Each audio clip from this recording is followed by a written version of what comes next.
High atop the Santa Lucia Mountains, where the atmosphere grows thin and one might find it difficult to draw a breath, California natives claim a shadowy creature lies in wait. Originally dubbed the Los Vigilantes Oscuros by 18th century Spanish settlers, these creatures are commonly known as the Dark Watchers. The Dark Watchers are often correlated with the Chumash tribe, who resided along the California coastline, but this is a false association. They have no folklore pertaining to the Dark Watchers, and it appears that the majority of its mythos originated from settlers. While sightings of this ghostly specter date back to the 1700s, it was not until much later that interest beyond Californian residents sparked. This creature's popularization occurred via great American authors, such as John Steinbeck and Jeffers Robinson. Steinbeck's mother was a firm believer in the Dark Watchers and performed a ritual akin to fairy appeasement. She would leave small food offerings in relevant locations and return later to small patches of flowers flourishing in the area she had left her offering. Jeffers delved into more ghastly descriptions, stating that these creatures adopted forms that look human to human eyes, but certainly are not human. Little is known about these alleged Dark Watchers. They appear to be limited to high altitudes and reportedly hover attentively above hikers, watching. The Dark Watchers possess foggy, indefinite forms with bodies that look as if they were born from storm clouds. Larger than even the tallest human, these creatures stand 10 feet tall and are typically depicted as wearing wide-brimmed hats, resembling a witch's. It is unknown what these creatures want, but many believe that their presence is indicative of an upcoming disappearance. Residents advise that if a hiker sees these creatures looming in the distance, that they elect not to follow the beckoning shadows. If they do so, the locals believe that the hiker will never be seen again, lost to oblivion. Whether the Dark Watchers are an illusion or an authentic supernatural creature is up for debate. But one thing is certain. For the unsuspecting hikers of the Santa Lucia Mountains, these shadowy apparitions will continue to terrify all who see.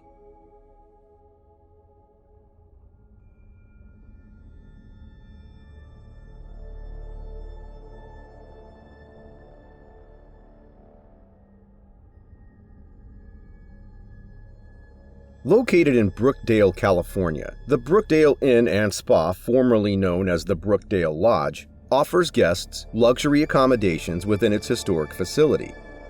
This includes access to an in-ground pool, live musical performances, and beautiful decor. To many, this most likely sounds like perfect lodging. However, before you book a room, you should be cautioned that this location is infamous for paranormal activity. While there's no record of her death, nor an indication of why she's haunting the Brookdale Inn and Spa, the ghost of a young girl named Sarah Logan allegedly roams the lodge's lobby. She's described as wearing a frilly formal dress with a collared neckline that appears to originate from the mid to late 1940s. When she was spotted racing through the lobby by a past owner before vanishing beneath the window light, they described her as very clear, like a whole person. Following this incident, the owners hired psychics and priests to quell the supernatural activity caused by Sarah, but it was to no avail. Sarah continues to make sporadic appearances in the lobby, rushing from one end to the other before disappearing. Sarah Logan is not the only ghost haunting the premises. A psychic claimed that there are 49 separate entities restlessly roaming the Brookdale Inn and Spa. One of these spirits is thought to be Sarah Logan's mother. It is believed that this woman perished elsewhere and returned to Brookdale to be reunited with her daughter in death. She is frequently spotted outside the lodge as she walks above the bubbling brook as if crossing a bridge that doesn't exist. After nightfall, the permeating smell of gardenias emanates from the Brock Room, even though these flowers do not grow on the lodge's grounds. Many speculate that the scent originates from the woman's perfume.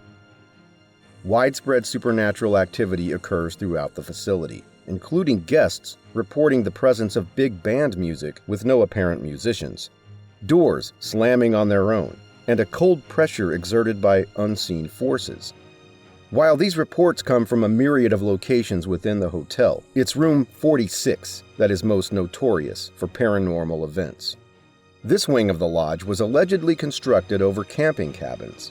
One woman who worked in the wing reported that she had observed poltergeist activity.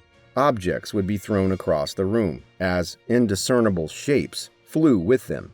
Moreover, she claimed that various ghosts would materialize over anyone brave enough to sleep in room 46's bed.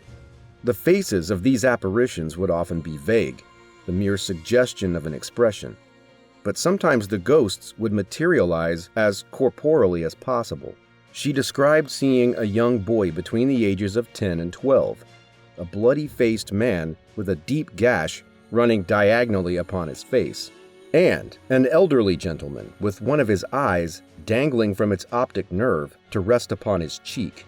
Adding to her terror, the woman claimed that these ghosts were capable of not only interacting with inanimate objects, but had brushed up against her as well.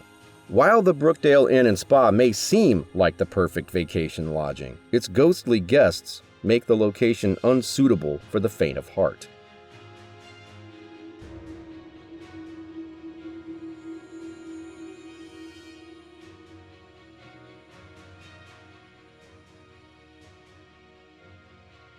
Described at its peak in 1881 as a sea of sin lashed by the tempests of lust and passion by Reverend F.M. Warrington, Bodie, California was established in 1859 on the legacy of a dead man.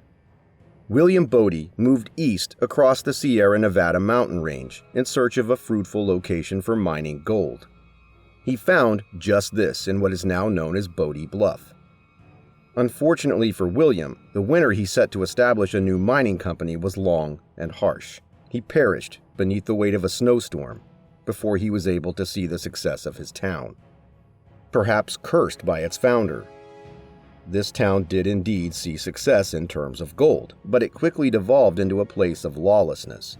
Crime was completely unregulated, with murders and robberies occurring on a daily basis. One little girl infamously prayed, "Goodbye, God, we are going to Bodie," when she learned she was moving to the growing mining town. While this town was profitable to those in power, its economic bubble eventually burst in 1882. Following this year, the largest export from Bodie, California, was tales of woe and catastrophe. Illness, fires, and ice storms ravaged this town's dwindling population. One successful businessman named James Stewart Kane tried to change the tides of Bodie's dismal future in 1915 by introducing new businesses. Unfortunately, this venture did not pan out.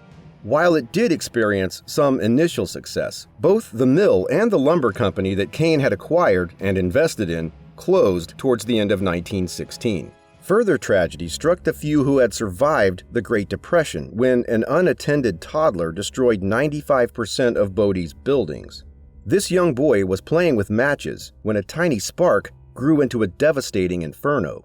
Following World War II, only 6 citizens still occupied the town of Bodie, and this number was quickly reduced following a tragic event. One of the men shot his wife, and 3 of the remaining 4 residents banded together to take vigilante justice for the murdered woman.